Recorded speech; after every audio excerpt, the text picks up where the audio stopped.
എല്ലാ പ്രിയപ്പെട്ടവർക്കും നമസ്കാരം.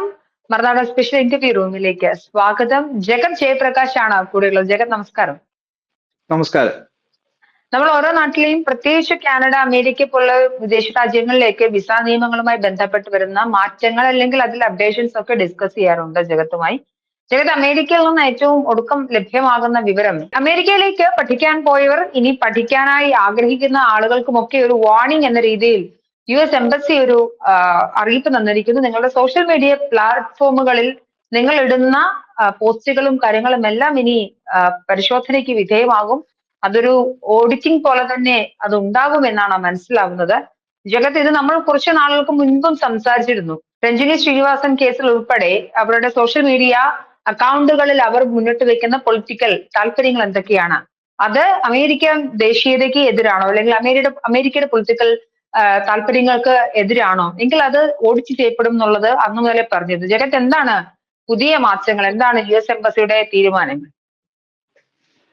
ഇപ്പം ഏറ്റവും പുതിയതായിട്ടുള്ള ഒരു അറിയിപ്പ് വന്നിട്ടുള്ളത് എന്താന്ന് വെച്ച് കഴിഞ്ഞാല്, പുതുതായിട്ട് അപ്ലൈ ചെയ്യാൻ പോകുന്ന സ്റ്റുഡന്റ് വിസകൾ, എസ്പെഷ്യലി JF, M തുടങ്ങിയ കാറ്റഗറിയിൽപ്പെട്ട വിസകളിൽ F1 തുടങ്ങിയ സ്റ്റുഡന്റ് വിസയിലാണ് ഇന്ത്യയിൽ നിന്ന് സ്റ്റുഡൻസ് പോകുന്നത്. പിന്നെ J എന്ന് പറയുന്ന എക്സ്ചേഞ്ച് സ്റ്റുഡൻസിനെയാണ് J എന്ന് പറയുന്നത്. അപ്പൊ ഇങ്ങനത്തുള്ള എക്സ്ചേഞ്ച് സ്റ്റുഡൻസിനും പുതുതായിട്ട് അപ്ലൈ ചെയ്യുന്ന ഇന്റർനാഷണൽ സ്റ്റുഡൻസിന്റെയും വിസ കൈകാര്യം ചെയ്യുന്ന ആ സമയത്ത് അവരുടെ കഴിഞ്ഞ 5 വർഷത്തെ സോഷ്യൽ മീഡിയ പ്രൊഫൈലിന്റെ ലിങ്കും കൂടെ അവർ ഹാജരാക്കേണ്ടി വരും.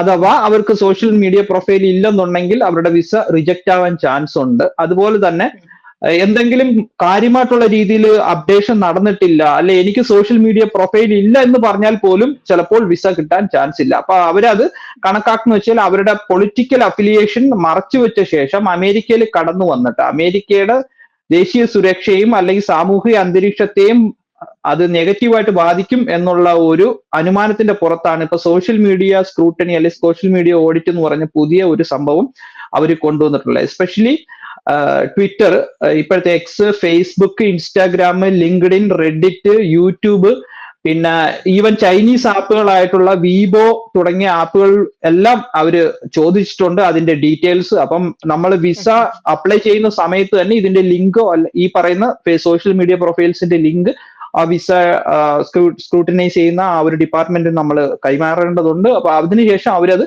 വിശദമായിട്ട് പരിശോധിച്ചിട്ട് നമ്മളുടെ എന്തെങ്കിലും പോസ്റ്റുകൾ അമേരിക്കയുടെ താല്പര്യത്തിന് വിരുദ്ധമാണെന്നുണ്ടെങ്കിൽ അത് ചിലപ്പോൾ നമുക്ക്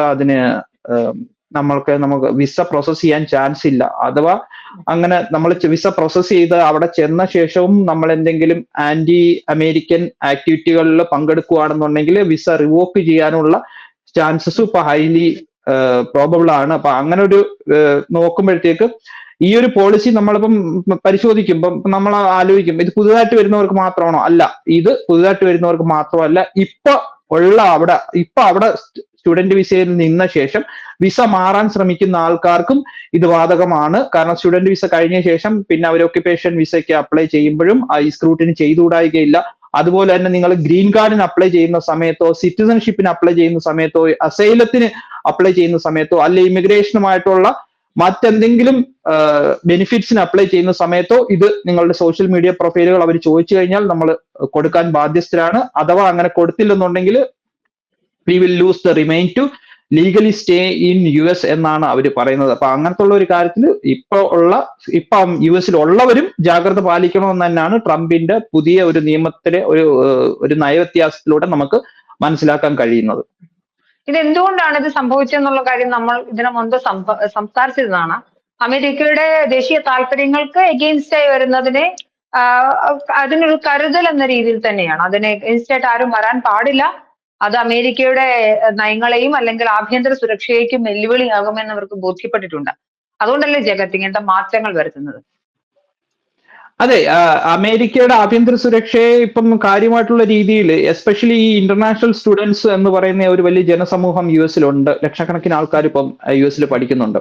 നമ്മൾ നേരത്തെ കണ്ടതായിരുന്നു Columbia, Harvard, university of Pennsylvania, അങ്ങനത്തുള്ള പല യൂണിവേഴ്സിറ്റികളും ഈ ആന്റി സെമറ്റിക് സെന്റിമെന്റ്സ് കൂടി വരുന്നതും പ്രോ പാലസ്തീനിയൻ ആക്ടിവിസ്റ്റുകളും പ്രോ ഹമാസ് ആക്ടിവിറ്റീസും അവിടെ എല്ലാം കൂടി വരുന്നത് നമ്മൾ കണ്ടതാണ്. അപ്പൊ ഇതിനെയൊക്കെ ഒരു ഫലപ്രദമായിട്ട് ക്രബ് ചെയ്യുന്നുണ്ടെങ്കിൽ ഗവൺമെന്റിന് ആൾക്കാരുടെ ഓൺലൈൻ പ്രസൻസ് മാനേജ് ചെയ്യേണ്ടി വരുന്നതും അത് നോക്കിയ ശേഷം, കാരണം ഇവിടെ വന്ന് ഈ തീവ്രവാദികൾ ഇവിടെ വന്നിട്ട് ഇവിടെ പ്രശ്നം ഉണ്ടാക്കുന്നതിനായിട്ട് നല്ലത് ഇവർക്ക് വിസ കൊടുക്കാതിരിക്കുക എന്നുള്ള ഒരു നയമാണ് ഇപ്പൊ പുതുതായിട്ട് അവർ കൊണ്ടുവരുന്നത്. നമ്മളെല്ലാം കണ്ടതാണ് എസ്പെഷ്യലി UK-യിലും ജർമ്മനിയിലും ഒക്കെ ഹൈ ആയിട്ടുള്ള ആന്റി സെമറ്റിക് ആക്ടിവിറ്റീസും പ്രോ പലസ്തീനിയൻ ആക്ടിവിറ്റീസും ഒക്കെ നടക്കുന്നുണ്ട്. അപ്പൊ അതിനെയൊക്കെ അവർ കണ്ട ശേഷം ഇപ്പൊ ക്യാമ്പസുകളിൽ ബാധിച്ചു ആ പ്രശ്നം US-ൽ. അപ്പൊ അതിനെ ഇനിയിപ്പം ഇപ്പൊ ഉള്ളവരെ അവർ കുറെ പേരെയൊക്കെ ഡീറ്റെയിൻ ചെയ്യുന്നുണ്ട്, കുറെ പേരുടെ വിസ ക്യാൻസൽ ആക്കുന്നുണ്ട്. നമ്മൾ കണ്ടതാണ്, കുറെ പേര് അവിടെ നിന്ന് എസ്കേപ്പ് ആയി പോകുന്നുണ്ട്, സ്വന്തമായിട്ട് സെൽഫ് ഡിപ്പോർട്ടേഷനുള്ള അവസരം കൊടുക്കുന്നുണ്ട്. അപ്പൊ ഇതെല്ലാം കൊടുത്തെങ്കിലും പോലും ഇനിയും ആൾക്കാർ വന്ന് അമേരിക്കയുടെ ആഭ്യന്തര സുരക്ഷയെ ബാധിക്കും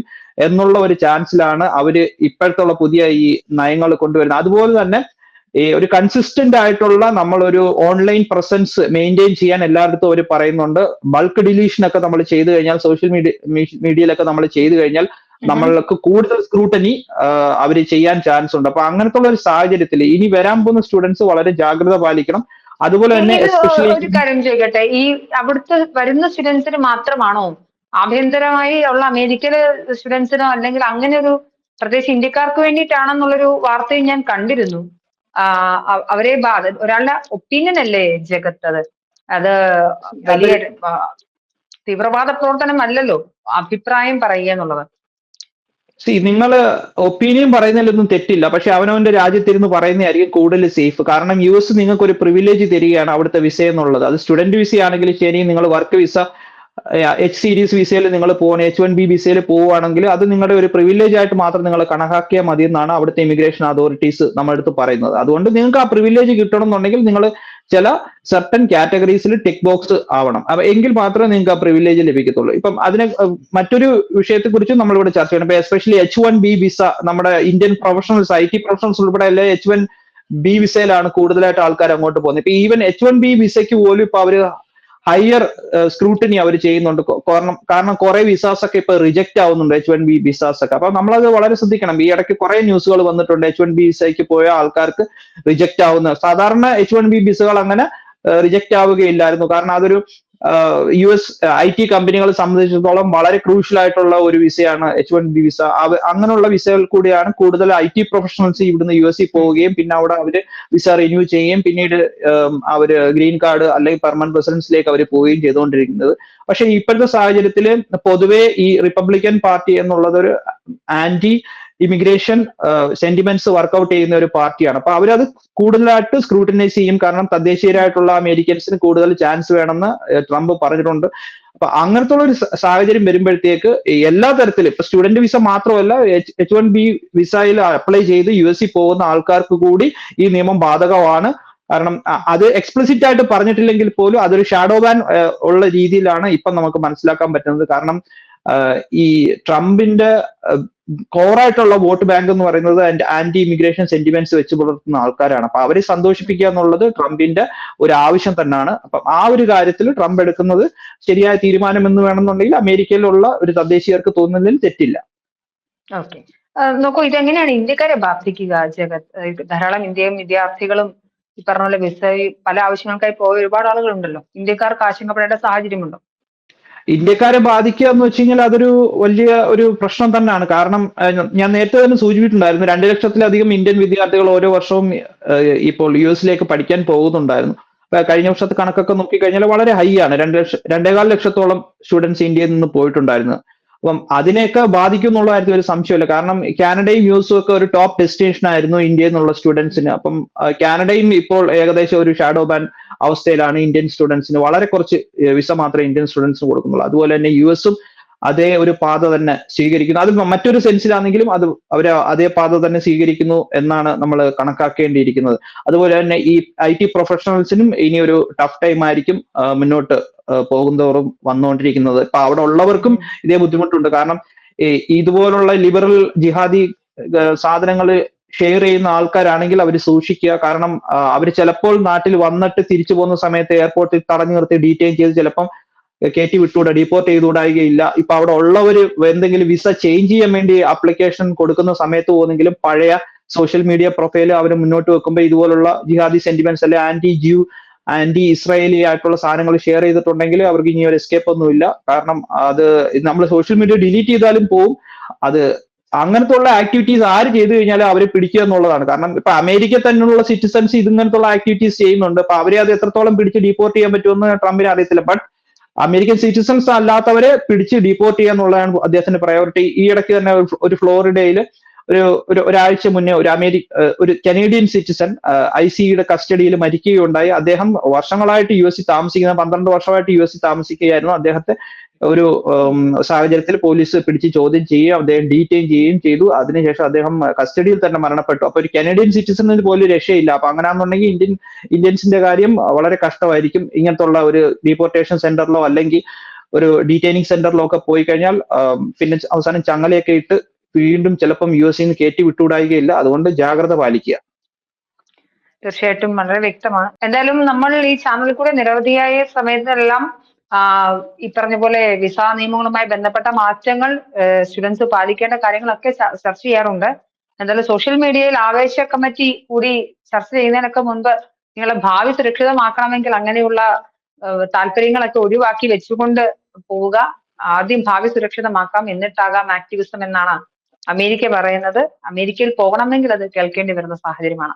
എന്തായാലും ഒരുപാട് നന്ദി ജേക്കബ് ജയപ്രകാശ് മർദാനോട് സംസാരിച്ചു. Thank you so much.